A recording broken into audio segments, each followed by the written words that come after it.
Mən indi 20 mini necə yığım, sən də görüm. Onlar gedib həyət evlərdə alıb yaşaya bilərlər. Mən bu saatda 900 manat maaş alıram və o maaş elə gəlir evə çatır, gedir. Hara gedir o, mən heç özüm də bilmirəm. Mən indi 20 mini necə yığım, sən də görüm. Qaldı ki, sən mənə 20 min nəqdi verim, ondan sonra ipoteka alım. Nəysə alım, nəsə oturum. Özü də hələ bir otaqlı, heç olmasa bir otaqlı istəyirəm ki, oturum, ha, yaxşı. Necə oturasan? Bəli, ilkin ödəniş üçün qiymətlər bahadır əslində.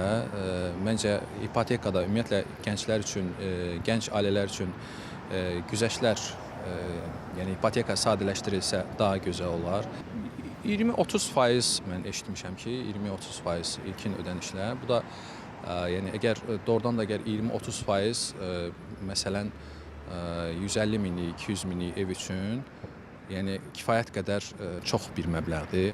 Əhalinin alıcılıq qabiliyyəti nəzərə alınmaqla güzəştli ipoteka kreditinin şərtlərinə yenidən baxılması, kreditin maksimal məbləğinin artırılması, ilkin ödənişin isə minimuma endirilməsi vacibdir. Belə bir təşəbbüslə Ombudsman Milli Məclisdə keçirilən illik məruzəsində çıxış edib. Apardığımız sorğudan da bəlli olduğu kimi mövcud durum heç də ürək açan deyil. Azərbaycan Qiymətləndiricilər Cəmiyyətinin sədri deyir ki, mənzil alarkən tələb edilən ilkin ödənişin kəllə çarxa qalxmasının səbəbi bankların minimal həddi pozmasıdır.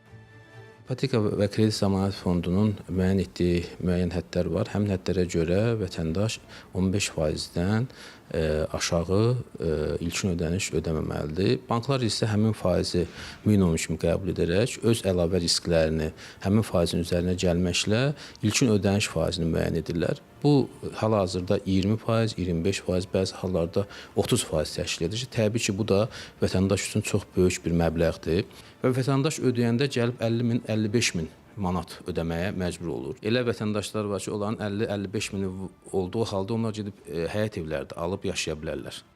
Millət vəkili Vüqar Bayramovun sözlərinə görə ipoteka kreditlərinin ilkin ödənişlərinin azaldılması istiqamətində müzakirələr aparılır. İlkin ödəniş məbləğinin azaldılması və xüsusən də adi ipoteka kreditləri üzrə ilkin ödəniş məbləğinin aşağı salınması çox vacibdir. Çünki bu nəticə etibarilə gənc ailələrin ipoteka kreditlərindən daha səmərəli şəkildə istifadəsinə imkan yarada bilər. İlkin ödənişin məbləğinin verəcək də faizinin azaldılması gənc ailələrə imkan verə bilər ki, onlar daha az vəsait ödəməklə ipoteka kreditlərindən yararlana bilsinlər. Güzəştli ipoteka kreditlərində ilkin ödəniş məbləği məqbul hesab oluna bilər.